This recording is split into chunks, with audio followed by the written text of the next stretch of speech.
담당하는 교사 김성훈입니다. 이번 시간에는 급진개혁파 근대국가 수립을 꿈꾸다 단원을 해보도록 할 텐데, 그 전에 개항 이후 경제 변화와 조선 정부의 대응 이 내용을 주제 23에서 안 했기 때문에 요거부터 먼저 하고 넘어가도록 하겠습니다. 학생 여러분들께서는 교과서 116페이지를 펴주시기 바랍니다. 내용을 먼저 보면 조선은 강화도 조약 체결로 인하여 개항장을 중심으로 하는 새로운 유통망이 형성되었습니다. 그 전에 이제 교역이 변하게 되어 있는데요. 잠깐 볼게요.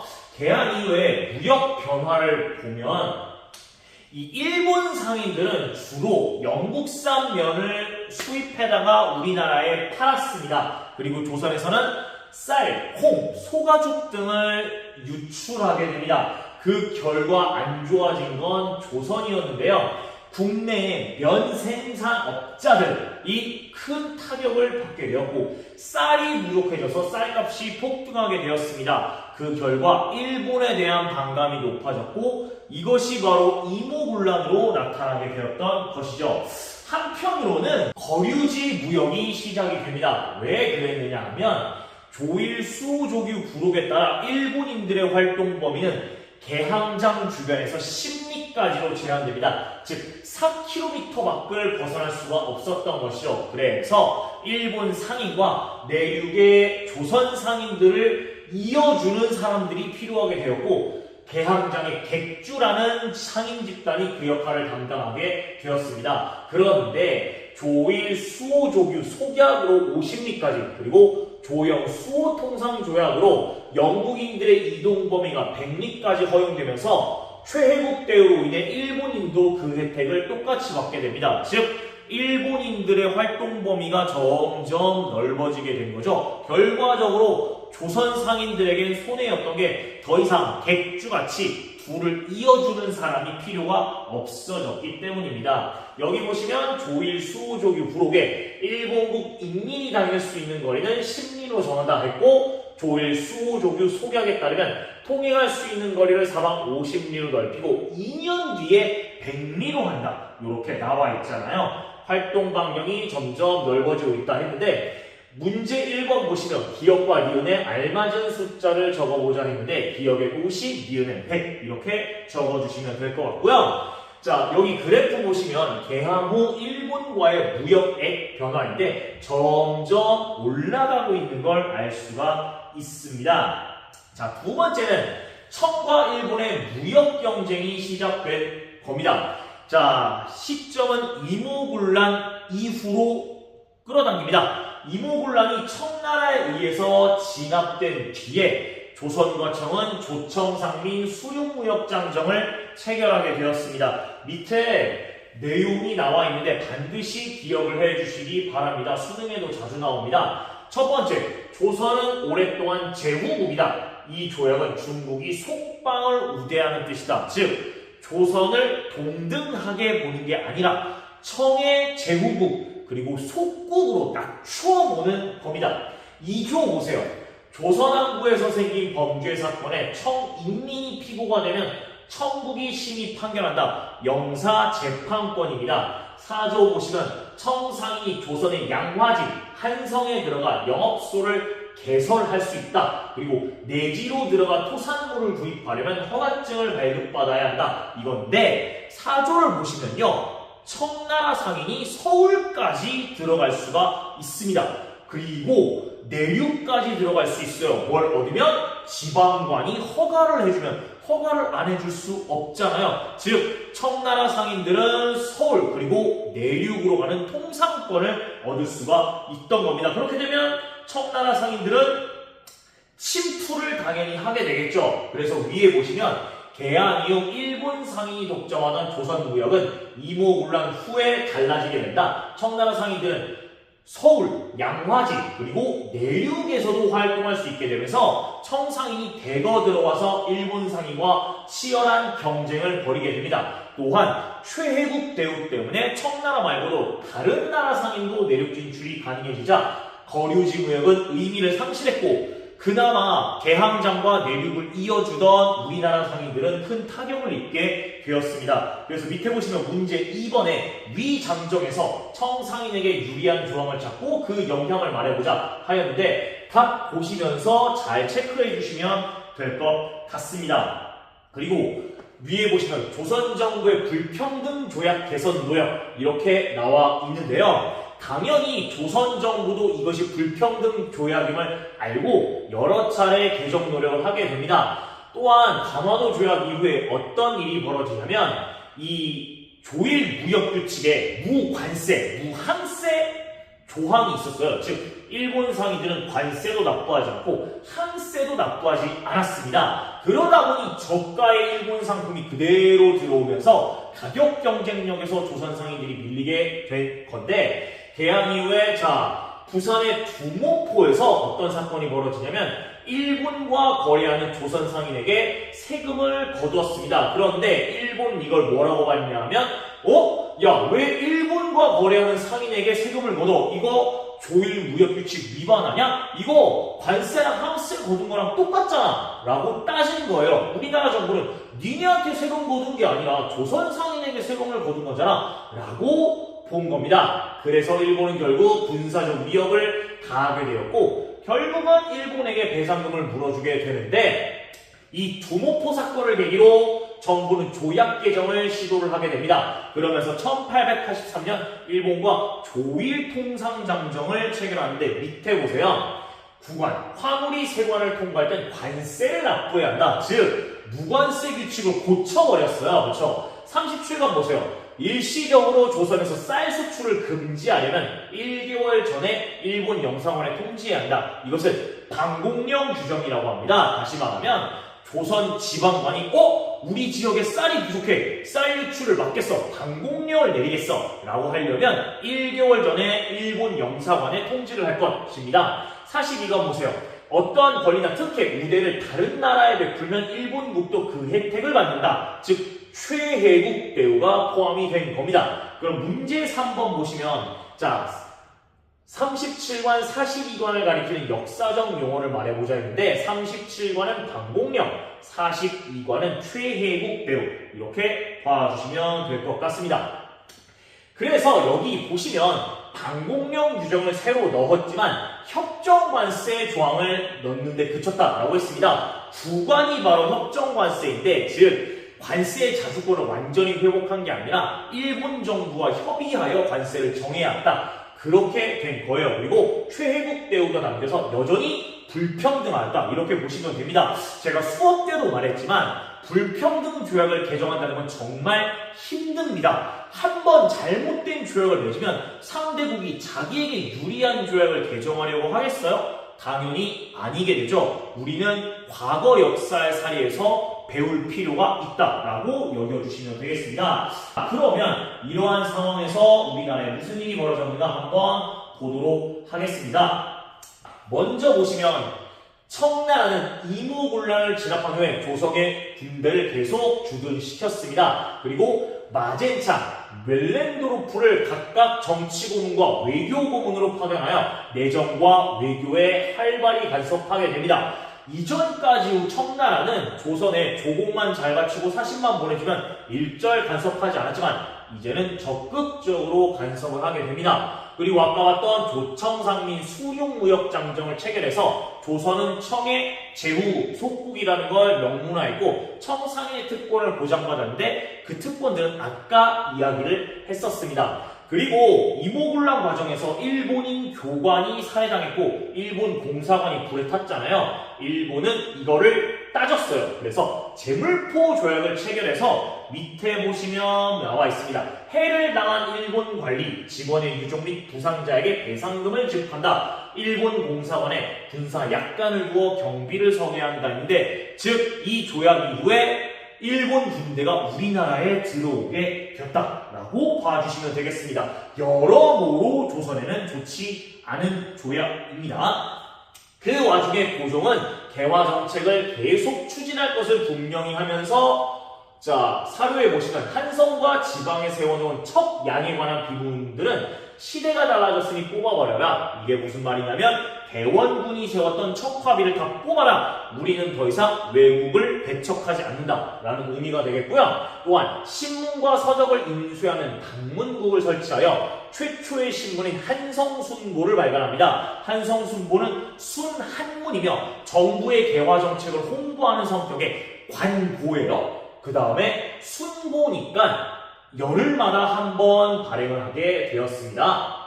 자, 그런데 이러한 개화 정책은 청나라의 간섭, 그리고 민씨 세력의 친청 정책, 그리고 이 사치와 향락으로 인한 예산 부족 등으로 제대로 집행되지 않았습니다. 이러한 상황에서 개화파는 무슨 생각을 하였는지 한번 봅시다. 청의 간섭이 점점 심해지면서 개화파는 둘로 나뉩니다. 옹검개화파와 급진개화파로 나뉘게 되는데, 옹검개화파의 대표 인물은 김홍직, 김윤식입니다. 이들은 청나라의 양모운동을 본받았습니다. 그래서 동도서기론, 그 다음 점진적 개화를 주장을 합니다. 즉, 정신은 우리나라 걸 그대로 유지하고 기술과 물건만 받아들이자라고 하는 겁니다. 그리고 뭐냐 하면 왼쪽에 사료 보세요. 조선이 중국의 속방이라는 것을 각국에 알리면 우리나라에 일이 생겼을 때 청이 우리를 구할 것이다. 즉 청나라와 친하게 지내야 저들이 우리를 구원해준다라고 하는 거예요. 반면에 급진개화 봅시다. 대표 인물은 김옥균, 박영효입니다. 문명개화론을 내세웠습니다. 즉 야만인에서 문명인이 되어야 한다. 그러려면 몸뿐만 아니라 정신까지 다 바뀌어야 한다. 이런 의미가 되고, 그래서 일본의 메이지 유신처럼 급진적 개화를 하려고 했습니다. 그렇기 때문에 빨리 청나라의 간섭에서 벗어나 자주적 근대화를 이루어야 한다. 이렇게 본 겁니다. 이 사료 보세요. 첫째로 해야 할 일은 독립하여 완전한 자주국을 수립하는 것이다 라고 했었는데, 그러면서 갑신정변의 배경이 점점 마련이 됩니다. 이 옹검과 급진은 언제 부딪히냐면, 자, 당시에 개화정책 추진 자금이 부족해지자 두 가지 의견이 나왔어요. 하나는 당 오전을 발행하자라는 의견과 다른 하나는 김옥균이 제시한 거, 일본에서 돈을 꾸자는 거예요.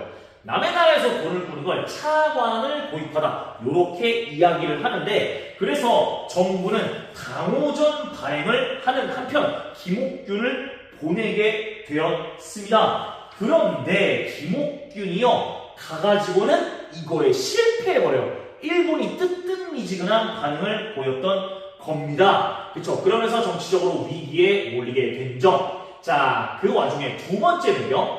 자, 베트남 문제가 생겼습니다. 당시 청나라는 베트남의 종주권을 두고 프랑스와 충돌을 했는데, 그러다가 결국 청푸전쟁이 터져요. 그것 때문에 조선의 주둔군 절반을 베트남으로 이동시키자 급진개화파에 기회가 생깁니다.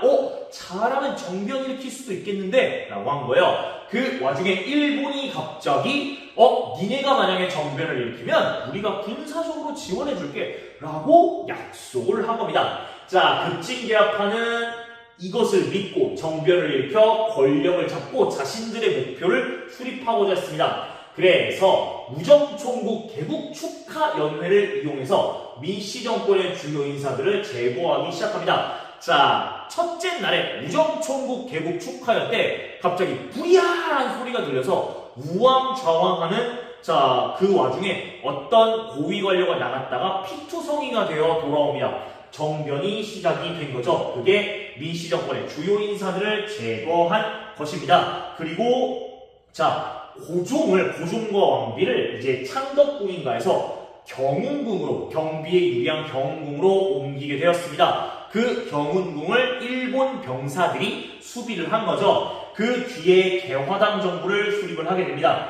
그래서 뭐가 되냐면 10월 19일 개화 3일차에 개혁정당을 발표를 하게 됩니다. 그래서 뭐 청에 대한 사대관계를 폐지하겠다. 그리고 문벌 폐지하고 인민평등권을 보장한다. 즉 모든 인민은 평등하다. 이렇게 된 겁니다. 그리고 내각제도를 수립해서 왕 혼자 멋대로 결정하는 게 아니라 대신들과 결정하는 체제를 만들겠다. 이렇게 했고, 조세제도, 재정제도의 개혁을 꾀하는데 이거는 뒤에 탐구활동하면서 보도록 하겠습니다. 그런데 민씨 세력이 몰래 청나라 군대를 부른 겁니다. 청군은 아까 병력 절반을 보냈다고 했습니다만 아직도 1,500명이나 남아있었고 일본 군대 그리고 급진계합파 소속 군대는 120명인가 밖에 안 됩니다. 상대가 될 수가 없죠. 그래서 정변은 3일 천하로 끝났고 김옥균, 박영효, 서광범, 서재필 등은 일본으로 망명했고 남아있던 급진계합파는 모두 살해되었습니다. 그래서 3일 천하로 끝난 갑신정변 이 전개도 한번 봐주시기 바라겠습니다.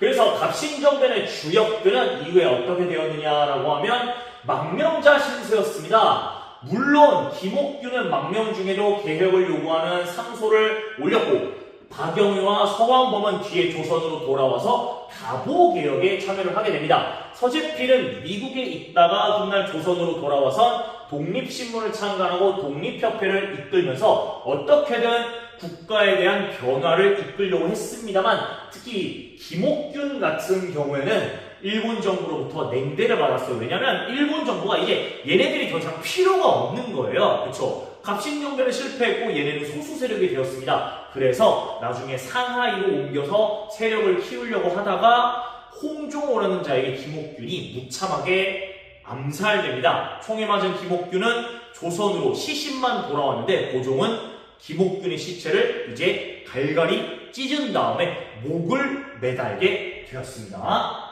네, 그 뒤에 봅시다. 갑신정변은 그러면 어떤 영향을 끼쳤는가인데 갑신정변이 실패한 원인은 뭐냐면 일본의 지원을 얻었다. 그들의 침략 의도를 모른 채 일본의 지원을 얻었다는 점. 그 다음에 소수의 개화파 중심으로 위로부터 진행되었지 백성들과의 대화가 없었기 때문에 민중의 지지를 얻지 못했습니다. 여기 보시면 알겠지만 민중들은 일본의 앞잡이로 개화파를 여겨 그들을 공격했고 일본 공사관도 습격을 하게 되었습니다. 그렇죠? 그래서 어떻게 되느냐? 이 갑신정변도 청나라가 진압했기 때문에 청나라 힘은 더욱 커집니다. 청의 리안스카이는 조선의 내정과 외교를 더더욱 간섭을 했습니다. 일본은 자기네들이 갑신정변을 도와줘놓고 발을 뺍니다. 오히려 조선에 따지죠. 니네 때문에 공사관이 불탔다라고 하며 한성조약을 맺어 공사관 신축비, 배상금 지급을 얻어냈고 청국과 일본은 티엔진 조약을 맺게 됩니다. 그러면서 세력 균형을 이루려 하는 게 뭐냐면 청국과 일본은 조선에서 군대를 철수한다. 그리고 장래 조선에 파병할 때는 상대국에 먼저 알린다 였어요. 그렇게 되면 상대국도 파병할 권리를 얻게 되는 거죠. 이게 문제가 됐던 게 바로 동학농민운동 때 문제가 되었다라고 여겨주시면 될 것 같습니다. 네, 그러면 뒤로 보도록 하겠습니다. 그러면서 조선이 화약고가 되는데 뭐냐 하면 이제 거문도 사건 한번 볼게요. 자, 청나라 간섭이 더욱 심해지자 고종은 러시아를 끌어들여 청나라를 견제하려고 해서 둘이 자주 접촉을 하게 되었습니다. 그래서 무슨 소문까지 벌어지냐면 조선과 러시아가 비밀 협약을 체결하려고 한다라고 한 거예요. 하지만 이것이 폭로되면서 실패를 하게 돼요. 왜? 청나라가 이것을 막았거든요. 그쵸? 또한 뭐가 되냐면 영국은 뭐야? 러시아가 지금 조선에까지 세력을 넓히려고 해? 안 되겠어. 러시아를 견제하겠다라는 구실로 조선에 일방적으로 통보한 뒤 거문도라는 섬을 불법으로 점령을 하게 됩니다. 영국은 청나라의 중재하에 러시아는 조선을 침략하지 않겠다는 약속을 하고 청나라는 철수를 합니다. 이 사건은 조선도 열강들의 각축장, 즉 화약고가 될 수 있구나 이런 걸 보여주게 되자 여러 사람들이 조선을 중립국으로 놔둡시다 라는 중립파론을 제기를 하겠습니다. 독일의 외교관이었던 부들러가 중립파론은 6.1조는 열강이 보장하는 조선의 중립파론을 제시를 하게 되는데 밑에 볼게요.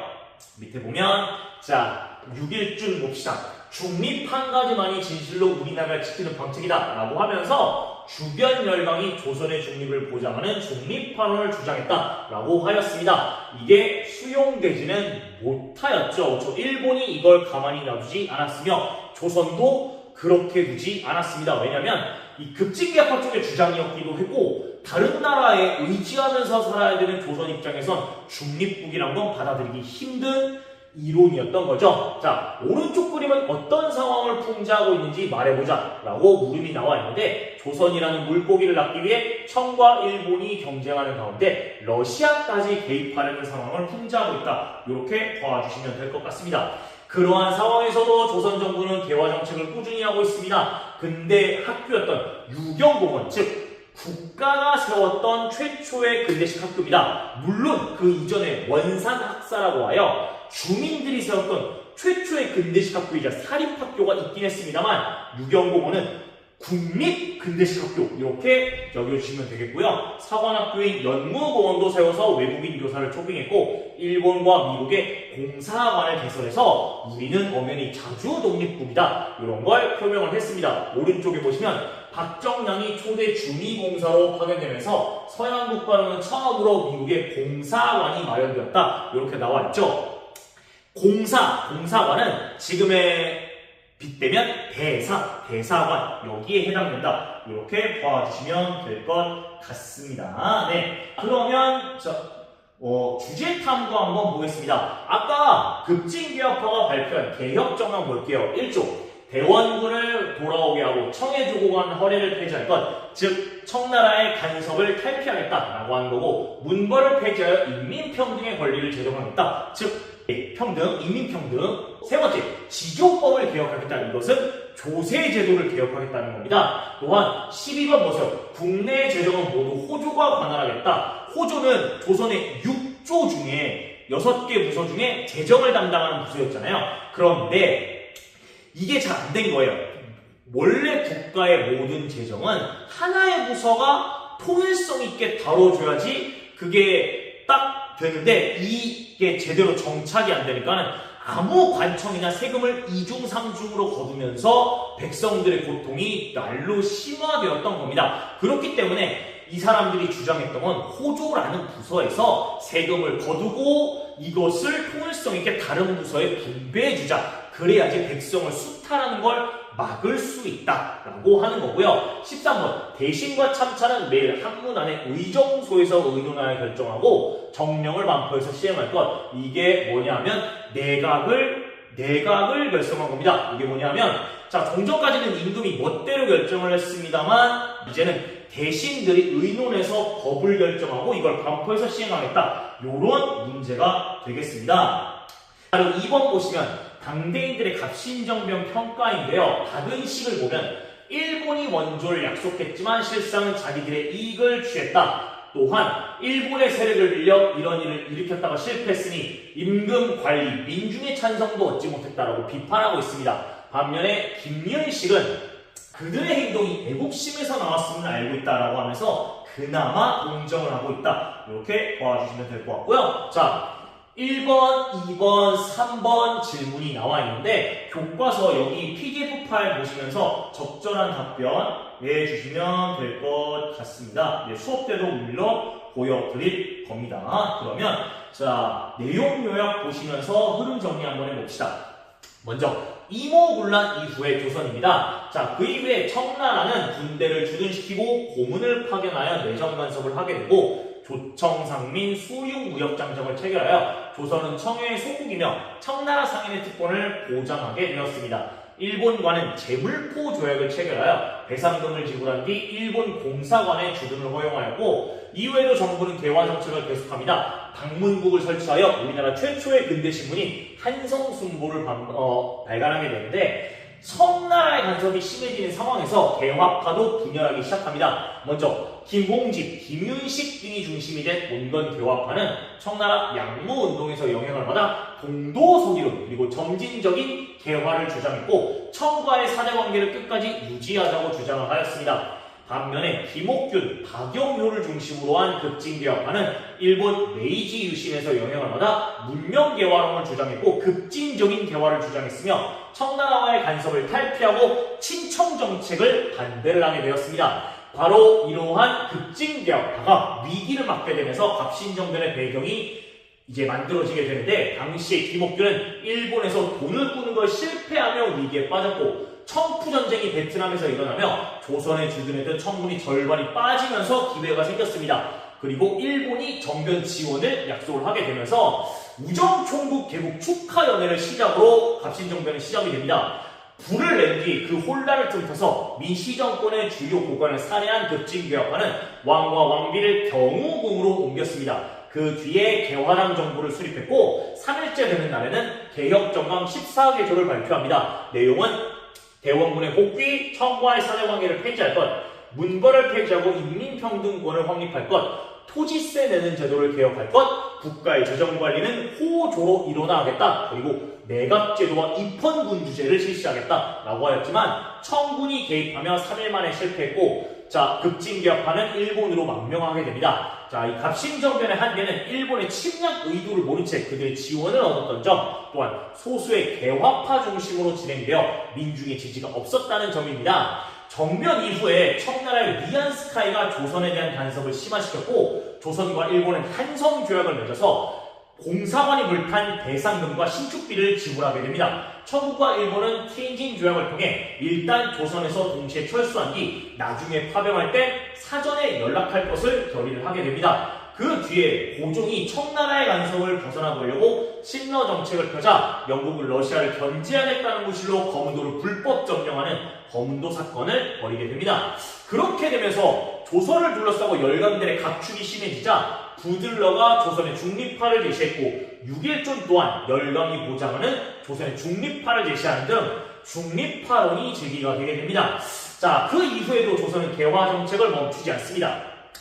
국가가 세운 최초의 근대식 학교인 유경공원, 그리고 사관학교인 연무공원을 세우게 되고 미국과 일본의 공사관을 개설하는 노력도 진행하게 됩니다.